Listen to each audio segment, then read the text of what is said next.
All right, so we're back in PowerZone Control Center, and we're finally ready to set up our Wall M multi-zone controller to our 600.2 PowerZone Connect Pro.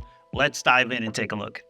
Right off the bat, you're going to see my two Wall M's already recognized by the system. Remember, these devices are DHCP out of the box. Once you plug them in, as long as your computer is set up to DHCP, they'll show up right away. It's a beautiful thing. Before I actually configure these, I want to check my zones, right? So again, I'm on a 600.2. I'm working with two zones here. So I have A and B up top, right? Starting with A, the dining room. If I click on volume on the left-hand side and I scroll down, I want to make sure my control section is set to off, meaning I don't want to use a 12K potentiometer to control the volume. So there's no conflict there. Leave that in the off position. I'll do the same thing with B, check the bar, and make sure that's off, which it is. And now we're ready to actually pair these controllers. So let's go ahead and make sure we're on the amp that we want to pair these to. Again, I only have one amp on my system. I want to go to settings, and then I want to click on external devices, right? And there they are. I'm going to set up one at a time. You can pair these all at one time, but just to keep things simple, I'm going to go ahead and pair one at a time. So we'll start with the TQAS, and that number or letters that you actually see on the screen, they are displayed right on the wall controller, so you can identify which one you're actually configuring. So we'll start with that one first. I'll click on pair, and just like that, the controller is now paired to the amplifier. Now I can get into the amplifier by simply clicking on that individual wall controller, and I can begin setting it up. So to name it, to actually name the device, this isn't what you're going to be seeing on the display. I'm going to use a physical location. So I'm going to call it Manager's Office. You can call it whatever you want here.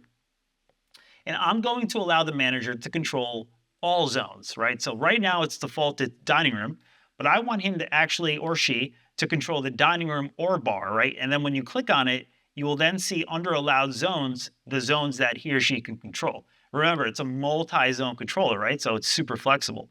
I'm also going to set up a default zone for that manager controller.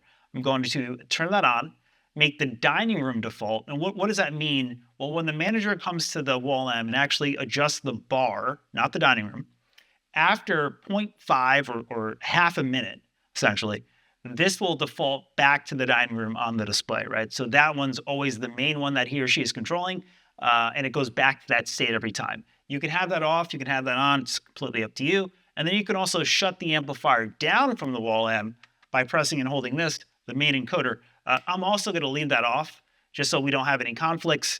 And then we're good to go, right? So that's cool. And then once we're done there, click on apply. That'll then push those changes to the actual controller. And then you'll see the update in real time. And this is good to go. Now it's set up to actually control both zones.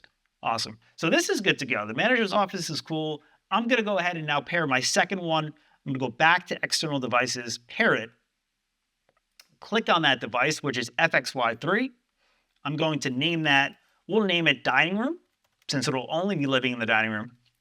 Allowed zones dining room. I'll click apply, and that is good to go, which is great. So if I go back to zone and I pick up my, let's say my manager's office, or one of these guys, and I actually move the dining room encoder, you can actually see in real time the volume changing.